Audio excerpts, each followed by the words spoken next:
I met Haley 2 years ago, right in the middle of all that COVID craziness. I'm a blue-collar guy, HVAC tech, been doing it since I was 20. Nothing fancy, but I take pride in showing up, fixing what's broken, and going home tired. That's just who I am. Haley was different.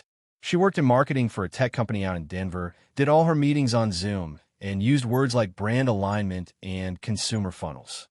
I didn't understand half of it, but damn, she was sharp, funny, beautiful, and had this kind of confidence that made a room tilt when she walked in. We met on Hinge. She messaged me first, said my dog Duke looked like he ran the house. I told her he did, and that if we were going to talk, she'd have to win him over before she tried me. She liked that. For a while, it was perfect. Really. We FaceTimed every night, laughed until midnight, sometimes just sat there in silence while I worked on call logs and she answered emails. That silence? It felt comfortable. It felt like something real. After about 8 months of long distance, she moved to Ohio to be with me. I got her a spot in the duplex right next to mine until we figured things out. But by month 2, she'd unofficially moved in. We were that couple people envied. Grocery shopping together on Sundays. Taco Tuesdays with my buddy Tyler and his girl. Netflix and takeout. Duke loved her. Hell, my mom loved her. And then it shifted. Not all at once. And that's what made it hard to see. It was like standing in the shallow end of a pool and not noticing the water rising inch by inch until you're neck deep, gasping for air. First, she stopped asking about my day. Not in a rude way, just distracted. I get home from a 10-hour shift, hands freezing from crawling under houses in January, and she'd be scrolling TikTok or texting someone and barely look up. Then came the phone behavior. You know how that goes. Screen facing down. Notifications off.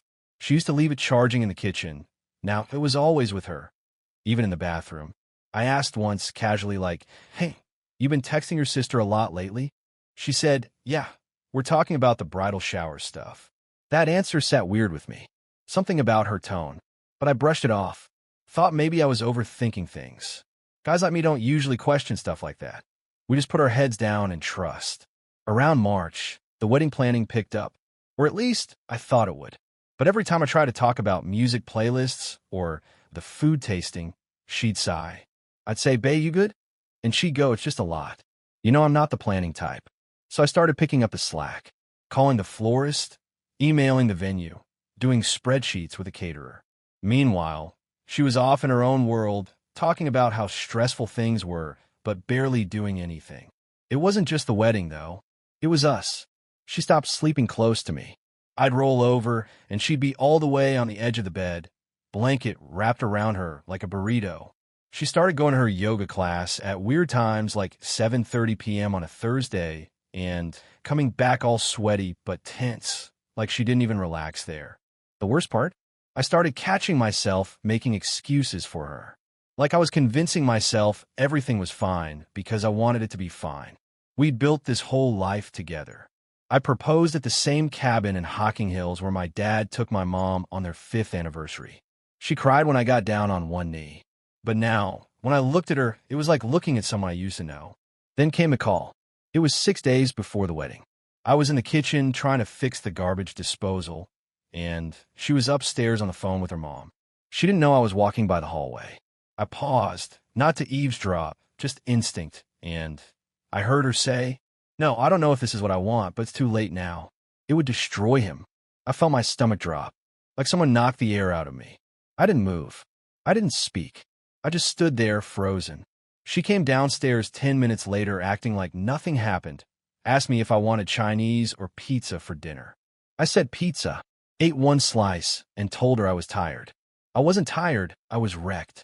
But what do you do in that moment? When you hear your fiancé say she might not want to marry you, you tell yourself you imagined it. You cling to denial like it's a life raft. The next few days were quiet. Haley seemed even more distant, but weirdly cheerful when people were around. Like when my mom came over to drop off her dress for the big day. Haley hugged her tight and said, "I can't believe it's almost here." I just stared at her, thinking, are you pretending for them or pretending for me? The night before the wedding, we stayed in separate rooms like tradition. Tyler came over with beers. He's been my best friend since 7th grade, knew me better than anyone. He looked at me and said, You sure about this, man? I asked why. You getting cold feet for me? He laughed, but didn't smile. Just nodded. Something in her eyes lately. Don't look right. I didn't answer. I just chugged half the beer and stared at the wall. The house felt empty even with people inside it. At midnight, I tried texting Haley. You doing okay? No response. I walked Duke around the block, staring up at the night sky, thinking about my dad. He passed away 4 years ago. Always told me, you can fake a smile, but you can't fake peace. And I realized I hadn't had peace in months. Still, I went to bed thinking maybe it was just nerves. Maybe everyone gets cold before their wedding. Maybe tomorrow would be different. But deep down, I knew. I just wasn't ready to accept it. I don't care how tough you are. Waking up on your wedding day is supposed to mean something. You expect to feel this nervous excitement, that buzzing under your skin that says, this is it. This is where life changes. But I woke up that morning feeling heavy, not nervous, not excited, just heavy, like something was pressing down on my chest. I sat up on the edge of the bed, stared at my hands for a long time. Duke, my dog, came over and rested his head on my knee. He could always sense things. I scratched behind his ears and whispered, you think I'm doing the right thing? He just looked up at me with those brown eyes, like he already knew what I didn't want to admit. Tyler picked me up around 10:30. He had coffee in one hand and a half-eaten sausage biscuit in the other, wearing a wrinkled button-down and that goofy grin he always throws on when he's trying to keep things light. You ready to become a husband? He asked. I gave a half-smile. Guess I better be. We drove to Franklin Park Conservatory, where the wedding was set. If you've never been, it's beautiful. Glass walls, high ceilings, tropical plants everywhere. Haley had picked it because she wanted something timeless and romantic. I just wanted her to be happy. That was the whole theme of our relationship. Honestly, me trying to keep her smiling, even when it felt like I was the only one doing the work. Anyway, the place was packed. Her side of the family had flown in from Colorado. Mine drove in from all over Ohio. My mom, Debbie, was already there with my sister Madison, checking every flower arrangement like it was the presidential inauguration. Tyler and I went to the groom's suite. He cracked a few jokes, helped me fix my tie, and we stood in front of the mirror like it was prom all over again. You sure about this? He asked for the second time in 2 days. And again, I just nodded. Not because I was sure, but because I couldn't stomach what the alternative would look like. Then came that moment. The music started. People were seated. My heart was pounding like a drum. The officiant, a retired firefighter named Bill, who knew my dad from way back, stood beside me and clapped a hand on my shoulder. She's a lucky girl, son. And I smiled, just out of reflex. Then the doors opened, and there she was, Haley, wearing this stunning white lace gown. Hair curled just right, veil flowing behind her like a movie scene. But she wasn't smiling. I mean, her mouth was curved up a little, sure, but not that real smile. Not the one where your eyes sparkle and your cheeks lift. This was different. This was empty. Her eyes were scanning the crowd, not locked on mine. She looked nervous? No, restless. She walked slowly down the aisle, arm linked with her dad. I saw her whisper something to him. He didn't smile either, just nodded once and kept walking. People were turning in their seats, smiling, snapping photos. My mom already had a tissue to her nose. But me? I felt frozen. Watching her walk toward me, all I could think was, she's not really here. When she got to the altar, she stood beside me and gave me this brief look. 1 second. No warmth. Just a glance like, let's get this over with. Tyler stepped in behind me. I could feel him shift awkwardly. Even he felt it. Bill started the ceremony. His voice echoed through the conservatory. Dearly beloved, we are gathered here today. But I couldn't focus. I was too busy watching Haley out of the corner of my eye. She kept adjusting her dress, tugging at the sleeves, biting the inside of her cheek. I whispered, you okay? She nodded, but didn't say a word. Then I saw it. Back row, far left, Zach. The college friend she mentioned a few times. She said he might come. No big deal. I hadn't thought twice about it. But now, I saw the way her eyes flicked in his direction. And worse, he smirked. That kind of smug, sideways smirk you only see in guys who know something you don't. My stomach twisted. It was like everything slowed down after that. We got to the vows. I had mine written down. They weren't Shakespeare, but they were from the heart. Talked about loving her through quiet mornings and loud arguments. About building a future. About how she saved me from being numb. When I finished, the room clapped softly. I looked at her. Her hands were shaking. Bill said, "Haley, your vows?" She reached in her dress and pulled out a folded piece of paper. But she didn't open it, just stared at it. Bill asked again, "Haley." She looked up at me, eyes glassy, and whispered something I couldn't fully hear. I leaned in. "Do you really want this?" I asked. She froze. Didn't say yes. Didn't say no. Just stood there with her lips parted, like she'd been caught in the middle of a lie. That was all I needed. I turned to Bill, who looked confused. "I'm sorry," I said. "I can't do this." Gasps. Actual gasps. Someone in the back said, "What?" My mom stood up, eyes wide, tissue falling from her hand. I turned to Haley. She looked stunned, like I just slapped her in front of everyone. But I didn't yell. I didn't make a scene. I just took a step back, undid my tie, pulled off the boutonniere, and handed it to Tyler. He whispered, "Jake, are you sure?" And for the first time in months, I was. I turned, walked down the aisle, past all the people who came for a celebration, and got a front row seat to a disaster. Outside, the sun was bright. Too bright. I squinted as I walked to my truck. Tyler was calling after me, but I waved him off. I got in, shut the door, started the engine. And I sat there. I didn't cry. I didn't scream. I just stared out the windshield, breathing slow, hands gripping the wheel. Then my phone buzzed. Text from Haley's sister. "What are you doing? Come back." I turned the phone off. Drove off in silence. That's how the biggest moment of my life ended. Not with a kiss, but with clarity. And damn, that was more powerful than any I do she could have faked. You ever drive somewhere, park, and just sit in your car with the engine off, staring at nothing? That's what I did the day I walked out of my own wedding. I didn't go home right away. I didn't answer calls. I didn't even cry.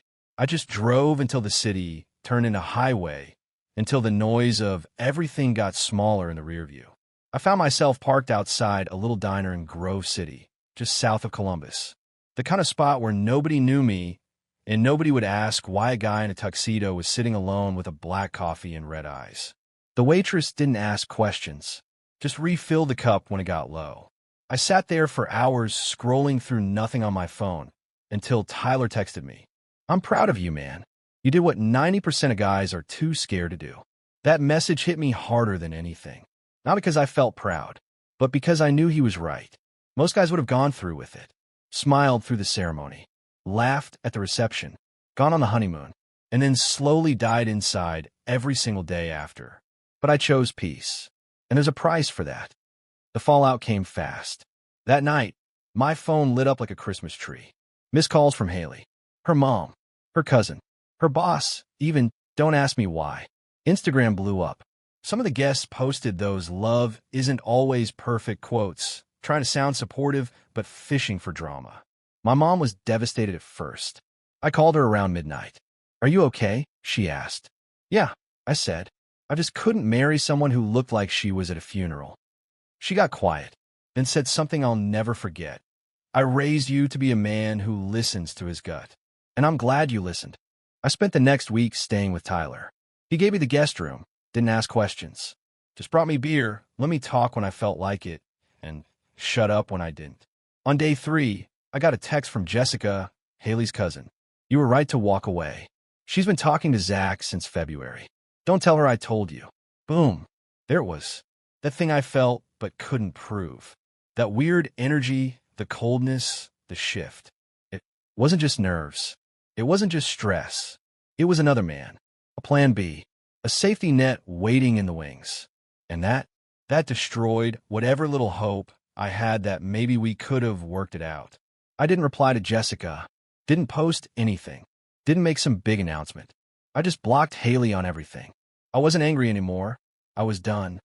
In the weeks that followed, things got awkward, but also freeing. I canceled the honeymoon in Maui. Lost the deposit, sure, but I didn't care. I told the venue to donate the food to a local shelter. The florist even refunded me part of the payment when she heard what happened. Said, "You save yourself a lifetime of wondering." I went back to work. HVAC season was heating up, literally. I took double shifts, crawled through attics, fixed broken AC units just to stay busy. My hands were raw by the end of each day, and my head was clearer than it had been in months. Some folks in town avoided eye contact. Others tried to talk to me about it. I kept it simple. It just wasn't right, and I wasn't going to force it. One day, about a month later, I stopped by my old place to pick up some stuff I had left, tools, a few old t-shirts, Duke's favorite blanket. Haley wasn't there, but her sister was. She looked at me like I was a ghost. "She's not with Zach anymore," she said. I nodded. "Figures. She cries all the time," she added, like I was supposed to feel sorry. I didn't, because here's the thing people don't talk about. Regret doesn't always deserve a second chance. 2 months went by. Then came the knock on my door. It was a Saturday. I just finished mowing the lawn at my new place. Small house on the west side. Nothing fancy, but it was mine. Duke was barking like crazy. I opened the door, and there she was. Haley, hair in a messy bun, no makeup, oversized hoodie, eyes puffy like she hadn't slept in days. "Can we talk?" she asked, voice barely above a whisper. I didn't say yes. Didn't say no. I just stepped outside and shut the door behind me. We sat on the porch steps. Duke stayed inside. She looked at her hands, twisted the sleeve of her hoodie, and finally said, I panicked. I didn't know how to say it. I thought maybe you'd fix everything for me, like you always did. I stared at her, not with hate, not even hurt, just clarity. You didn't want a partner, I said. You wanted a backup plan. She started crying, said she missed me, said she'd made a mistake, asked if we could start over. I stood up, looked down at her, and said, You walked down that aisle like you were walking into a job interview. I'm not something you apply for. I'm someone you choose. And then I walked back inside. Didn't slam the door. Didn't yell. Just closed it. Quiet. Final. She sat out there for a while. I could hear her sobbing through the door, but I didn't open it again. Fast forward a year. I'm better. Not perfect. Not healed like some fairy tale, but better. I met someone, Samantha. She's a nurse from Dayton.